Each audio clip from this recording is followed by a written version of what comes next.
Mr. Speaker, I yield myself such time as I may consume. The gentleman is recognized for such time.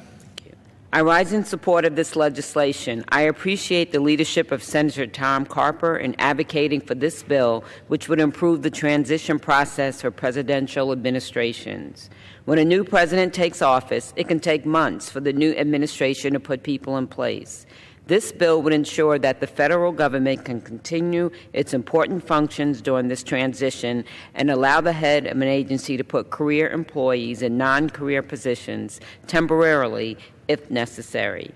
Under this legislation, a senior-level interagency transition council would be established to help develop an effective strategy for each presidential transition. The General Services Administration would also be required to designate a federal transition coordinator, and agencies would be required to designate senior career officials to oversee transition activities.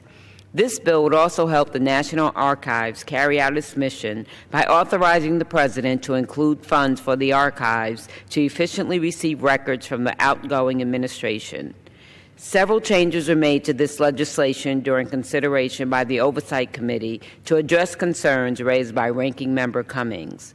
For example, the Senate version of this bill would have required the Office of Personnel Management to report every quarter on requests for political appointees to convert to career employees.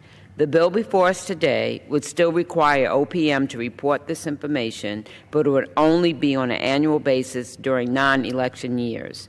This bill will help future presidents and have a smooth and productive transition. I support this bill, and I reserve the balance of my time. The gentlelady reserves the balance of her time. The gentleman from Georgia is recognized. I have no further speakers and am prepared to close. The gentleman from Georgia is prepared to close, so the gentlelady from Illinois is recognized to close debate for the minority. Mr. Speaker, I have no additional speakers, and I yield back the balance of my time. Gentlewoman yields back the balance